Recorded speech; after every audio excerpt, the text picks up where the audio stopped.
Después del final de la Primera Guerra Mundial, Estados Unidos disfrutó de 2 lustros de prosperidad, marcadas por avances tecnológicos y cambios sociales.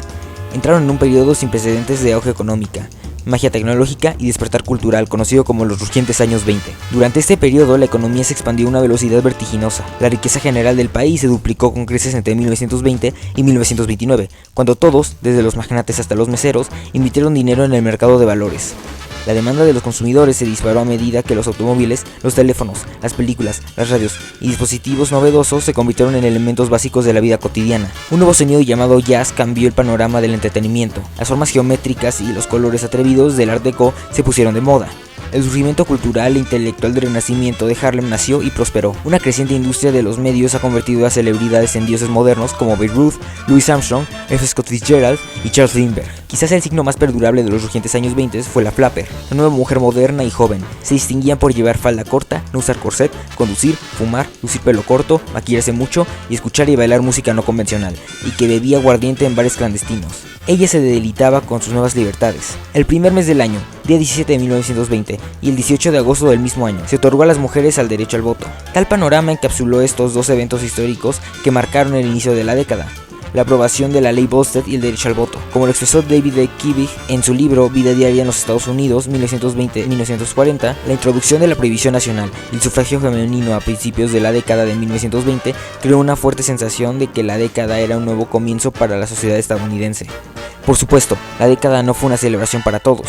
El miedo rojo anticomunista generó un oscuro entusiasmo nativista y antiinmigrante que condujo a cuotas que excluyeron a los asiáticos y europeos del este a fines de la década. Entre los horrores que enfrentaron los afroamericanos estaban los linchamientos generalizados, las leyes de Jim Crow que prohibían el derecho a votar, tener un trabajo y obtener una educación, la masacre racial de Tulsa en 1921 y el Ku Klux Klan, que tenía entre 2 y 4 millones de miembros en 1925. Para muchos, la década de 1920 fue una época de lucha por un mundo de fantasía tan atractivo como la luz verde del muelle en East Egg de Daisy, del Gran Gatsby. Millones acudían en masa al cine para ver el lujo y el glamour desde la perspectiva de Hollywood y soñaban con ser héroes en los vastos estadios deportivos de la época. ¿Suena familiar? Muchos puntos de la era del jazz recuerdan a los nuestros, escribió Lucy Moore en Anything Goes, una biografía de los rugientes años 20. 24 de octubre de 1929. Los rugientes años 20 terminaron con la caída del mercado de valores y el comienzo de la Gran Depresión.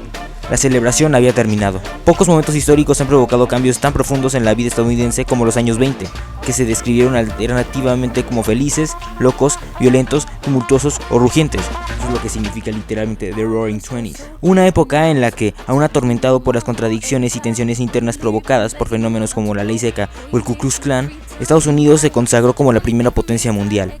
Se produjo una transformación social sin precedentes y asumió el liderazgo de la modernidad industrial y tecnológica. El final de la Primera Guerra Mundial marcó el inicio de una era que, a excepción de la primera crisis de 1920 y 1921, definida por la transición de la economía de guerra a la de posguerra y el regreso de 2 millones de soldados, se caracterizó por la prosperidad. El desempleo se mantuvo bajo de 4 a 5% con una posible recuperación. Los salarios aumentaron 26% en términos reales entre 1920 y 1929. La economía creció sostenidamente y la bolsa de valores galopaba hasta colapsar en el cataclismo de 1929. A principios de la década, en marzo de 1921, el nuevo presidente era Warren G. Harding. Reemplazó al agotado, frustrado y enfermo Woodrow Wilson en la Casa Blanca. Harding fue alguna vez el político más destacado del país y hoy es considerado uno de los más inútiles. Un hombre de cara torpe que no entendía casi nada, que se preocupaba más por gustar y que resumía su programa gubernamental en una frase: volver a la normalidad. Murió de un infarto 2 años después y la cadena de corrupción y escándalos financieros y sexuales que surgieron rápidamente ensombrecieron la buena idea de sus compatriotas. Su puesto fue ocupado poco antes de la crisis por un Calvin Coolidge completamente diferente y mordaz, conocido como Silent Cal. Hay muchas anécdotas sobre sus líneas lacónicas y agudas. Permaneció en el cargo hasta marzo de 1929. Aparte de ser miembros del Partido Republicano, estos 2 políticos muy diferentes están unidos por la misma perspectiva económica que han condicionado décadas enteras de proteccionismo, apoyo sin interferencias a la esfera del dinero o poco interés o nada que ver con el proletariado. Los campesinos, que a diferencia de la clase urbana no paran de perder poder adquisitivo o consumidores y sucesivas rebajas de impuestos, más que nada que beneficia a la clase alta. Las tasas aplicadas a los ingresos superiores a $1 millón anuales cayeron del 73% al 24% durante la década. El correspondiente a sociedades se mantiene entre el 10 y el 13%, y el número de millonarios es multiplicado por 4. No en vano, Cal el silencioso mostró claramente su doctrina con la frase: El principal comercio de los americanos son los negocios. Lo cierto es que el viento soplaba a favor porque gracias a una feliz mezcla de avances tecnológicos despegó la sociedad de consumo, y como hoy tienen su insignia en el automóvil. La industria automotriz existió desde principios del siglo. Ford se fundó en 1903 y General Motors en 1908, pero tuvo un auge en los años 20 gracias a los menores costos autorizados por las líneas de montaje que se habían implementado en las fábricas de Henry Ford y que otros copiaron. El modelo emblemático de la época, el Ford T, pasó de $900 en 1910 a $260 en 1925. La producción de los automóviles siguió creciendo a lo largo de la década, de 1.905.500 unidades en 1920 a 4.359.000 en 1928. En 1929 el 90% de los vehículos fabricados en el mundo eran estadounidenses y la industria había traído prosperidad a muchas otras, desde el petróleo, el acero y la pintura hasta la nueva profesión de vender automóviles. Sin embargo, si el dominio del automóvil en la economía fue fundamental, su impacto en la sociedad fue aún mayor. En palabras del autor John Updike, en un mundo donde el caballo era el principal medio de transporte, quizás incluso más que el ferrocarril, el carro se ha convertido en el invento más revolucionario posible. Los autos empiezan a romper la división precisa que existe entre el planeta urbano y el rural, y esto de repente lleva a un contraste de mentalidades. A las ciudades perdidas donde se vive el temor de Dios y se viaja en carreta a los lugares santos, los muchachos llegaban en autos rápidos e iban acompañados de las jóvenes modernas llamadas flappers, y a veces ellas al volante, porque sin duda los estadounidenses estaban acostumbrados a utilizar nuevos inventos, que en poco tiempo se convirtieron en parte del estilo de vida de los Estados Unidos. Visitar oficinas, ir de compras por puro placer, conocer territorios monumentales, preciosos e impactantes, o como tristemente será el caso en los años 30, dejar todo y mudarse a un lugar donde había trabajo. Aunque un colapso tan abrupto de la modernidad motorizada no podía dejar de tener un costo. La velocidad a la que se propagó el automóvil no fue igualada por la diligencia debida al imponer pruebas de habilidad para conducir que solo se requería en 15 estados en 1930. Dakota del Sur no las exigió hasta 1959. Resultado, ya en 1925 hubo alrededor de 25.000 muertes en accidentes de tráfico, 17.500 de ellos son peatones. La irresponsabilidad de los automovilistas, exceso de velocidad y el dramatismo de los accidentes se reflejan en dos grandes novelas de la época, Manhattan Transfer y El Gran Gatsby. El coche ha transformado el propio paisaje con un dominio clave sobre el urbanismo. El crecimiento de la metrópoli ya no dependía de la disponibilidad del tranvía o de la estación del tren, en cuyas inmediaciones se agalopaban los nuevos edificios y con ellos esas monumentales zonas residenciales de clase media tan típicamente americanas que solo tienen la oportunidad de procrear con la libertad del propio medio de transporte. Además, la región tuvo que ser definida a través de una red de carreteras, túneles y puentes. Todos estos fueron nuevos desafíos técnicos que brindaron un apoyo excepcional a la industria de la construcción, luego de la conquista de las últimas fronteras en el siglo XIX y la unión política de los territorios, se inicia el siglo XX con alianzas físicas de infraestructura. Otro hecho importante en este momento es la electrificación del país. Entre 1920 y 1929, el número de hogares con electricidad aumentó del 35% al 68%, 85% en áreas urbanas. Esto, además de romper la dicotomía entre el día y la noche y facilitar un cambio radical de hábitos, concretamente del sueño y el ocio, creó consumidores para otro nuevo invento, el electrodoméstico. Las lavadoras, los refrigeradores, las aspiradoras y las tostadoras se convirtieron en cosas comunes, creando una serie milagrosa de electrodomésticos que simplificaron nuestras vidas y que siguen el trazo de la industria automotriz. Sería posible comprar a plazos, un medio igualmente innovador. El reclamo "compre hoy, pague mañana" está pasando de los grandes carteles que adornan las calles a un mandato que desafía a los residentes. La táctica definitivamente ganó, la gente perdió el miedo ancestral a endeudarse y en 1927 el 76% de los bienes domésticos se compraban a crédito. Entre todos estos nuevos artilugios, hubo uno que conquistó un lugar especial en el corazón de los estadounidenses. La radio tuvo un lanzamiento que se puede fechar muy específicamente. El 2 de noviembre de 1920, KDKA, la primera estación estadounidense perteneciente a la Westinghouse Company, transmitió los resultados de las elecciones presidenciales en las que Harding derrotó al candidato demócrata James Cox. Fue un acontecimiento histórico, solo al alcance de cientos de personas que apenas podían comprender lo que era, pero al igual que la revolución en los automóviles, otra nueva revolución estaba en marcha. A los pocos meses empezaron a ofrecer receptores, el bullicio de las tiendas y la furia de la radio ardía como la pólvora. Al final de la década, el 60% de las viviendas tenían artefactos. La radio era otra forma de unir a las comunidades. Pronto todos los estadounidenses escucharon la misma información, se emocionaron con los mismos eventos deportivos y con los mismos melodramas y se rieron de los mismos chistes. Uno de los aspectos más distintivos de la metrópolis estadounidense es la línea de edificios altos que se recortan contra el cielo. Esto también se definió esa década. En 1922 el Chicago Tribune convocó un concurso para la obra de su nueva sede, que despertó gran interés por todo el mundo.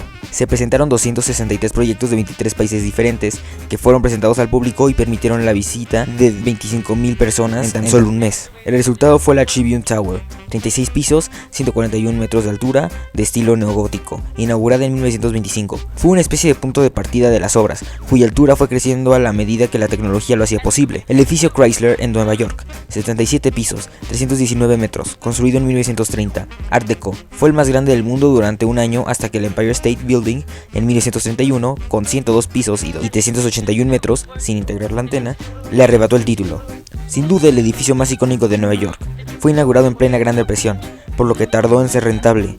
Siguió siendo la obra más grande del mundo hasta 1973, año en que se inauguraron las Torres Gemelas. Una época de progreso, optimismo y despreocupación necesitaba la música adecuada y la encontró en el jazz, uno de los géneros musicales más influyentes del siglo XX. La era del jazz, como la llamaba F. Scott Fitzgerald, despegó en los años 20 de la mano de músicos negros de Nueva Orleans, Chicago y Nueva York, incluidos King Oliver, Bessie Smith, Louis Armstrong y Duke Ellington, y ahora estaba disponible en todo el mundo gracias a la difusión por radio. Era el estilo perfecto para la nueva mujer del siglo XX. Se vistió como su madre y su abuela nunca podrían haberlo imaginado. Fumó, condujo, habló de sexo y votó con la 19ª enmienda de 1920. Esas nuevas libertades se encapsularon en los ritmos y movimientos casuales del Charleston, que llegaron a los titulares a mediados de la década, pero también reflejan un cambio importante en la comunidad afroamericana, aunque hubo cierto blancamiento para hacerlo más aceptable a gran parte del público. Su orgullo en identidad y cultura se expresaba en fenómenos como el renacimiento de Harlem y la antología The New Negro de Alan Leroy Locke. La década de 1920 fue también una época de héroes, cuyos extraordinarios logros fueron reportados en la prensa,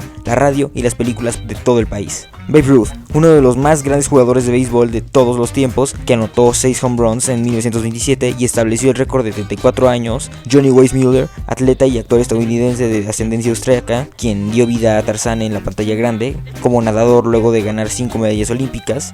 Rodolfo Valentino y John Gilbert lideraron la taquilla y son considerados las primeras estrellas del Star System hollywoodiense. Y por supuesto, Charles Lindbergh, el primer aviador que cruzó el Atlántico en solitario y la encarnación perfecta del héroe americano, aunque era un filonazi. La cálida recepción de Lindbergh en 1927, después de su regreso de París, habla de la admiración del público por un logro humano monumental. ¿Pueden imaginar un éxito mayor?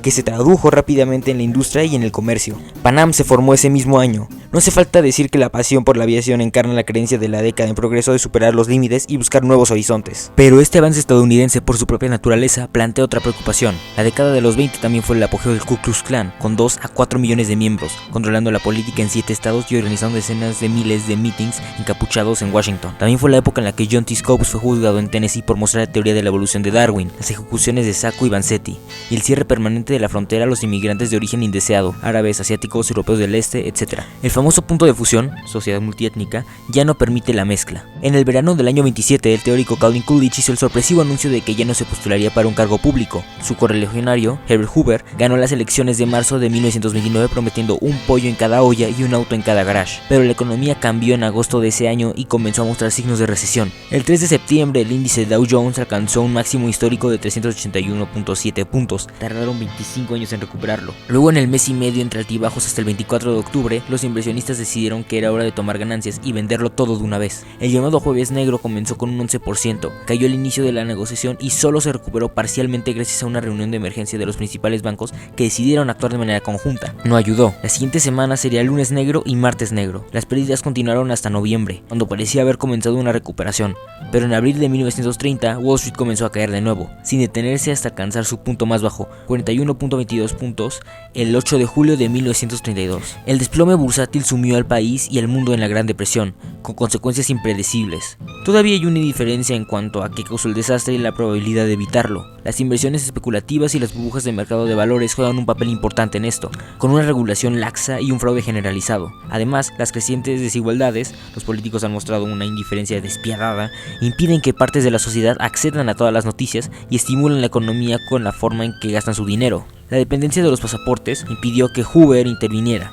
En un mundo donde los rugientes años 20 parecen un sueño lejano, se necesitarán más de 2 años para que un nuevo presidente con una mentalidad totalmente diferente lo haga realidad. Algo completamente nuevo y alejado de los rugientes años 20.